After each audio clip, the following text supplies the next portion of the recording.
अस्सलाम वालेकुम नाजरीन, उर्दू रीडिंग्स चैनल की जानिब से इस्लामाबाद में मंदिर के हवाले से दूसरी वीडियो पेश खिदमत है। नाजरीन, इस्लामाबाद में मंदिर की तामीर की इजाज़त और हुकूमत की तरफ से ज़मीन देने का मामला की शरई हैसियत। ये वीडियो बहुत अहम इस लिहाज से है कि हुकूमत के इस्लामाबाद में मंदिर बनाने की इजाज़त देने पर अक्सरियत का यही रद्द अमल होता है कि इस्लाम में अक़लियतों के हकूक नहीं है क्या। इसलिए आवाम को इस्लामी शरीयत के उसूल इस वीडियो में बताए जा रहे हैं ताकि इस जहालत का खात्मा हो जिसमें हुकूमत और अवाम की अक्सरियत मुब्तला है। नीचे डिस्क्रिप्शन में जामिया बनूरी टाउन कराची का फतवा मौजूद है जिसमें वाज़ेह तौर पर बताया गया है कि ऐसा शहर जहां पुराने ज़माने के मंदिर मौजूद हों या ऐसा शहर जो हिंदुओं का था लेकिन मुसलमानों ने इस पर कब्जा किया और अब वहां हिंदू काफ़ी तादाद में मौजूद हैं, वहां मंदिर बनाए जा सकते हैं और पुराने मंदिरों को भी कायम रखा जा सकता है। जबकि ऐसा शहर जिसको बनाया और आबाद दोनों मुसलमानों ने ही किया हो वहां मंदिर नहीं बनाया जा सकता।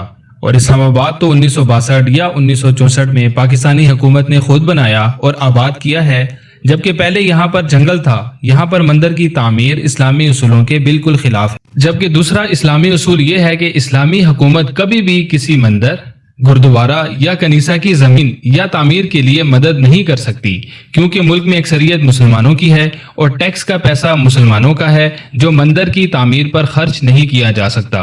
जहां भी किसी इबादतगाह की तामीर होगी तो इस मजहब के मानने वाले इसकी जमीन और तामीर का खर्चा खुद उठाएंगे। ये फतवा नीचे दिया गया है। दारुस्सलाम में मंदिर और कनीसा की तामीर। सवाल, क्या दारुल इस्लाम में मंदिरों कनीसा बनाना दुरुस्त है? मुदल्लल जवाब इनायत फरमा दें। जवाब, सूरत मसऊला में मंदिरों कनीसा की तामीर के सिलसिले में फुकहा की तहरीरात का खुलासा ये है कि दारुल इस्लाम में 3 किस्म के इलाके होते हैं। एक वो शहर जिसे मुसलमानों ही ने आबाद किया हो, इसलिए वहाँ मुसलमान ही क़याम पजीर हुए हैं, वहाँ गैर मुस्लिमों को इबादत गाहें तामीर करने की इजाज़त नहीं होगी। दूसरे, जो इलाके मुसलमानों ने बज़ोरे ताकत फतह किए हों और वो मुसलमानों में तकसीम हो गए हों, अब वो मुसलमानों ही का शहर बन गया हो, वहां भी गैर मुस्लिमों को नई इबादत गाहें तामीर करना ममनू होगा। लेकिन अगर वहां गैर मुस्लिमों की काफ़ी आबादी हो जाए और इनको वहां की शहरियत हासिल हो जाए तो फिर इन्हें नई इबादत गाह बनाने से रोका नहीं जाएगा।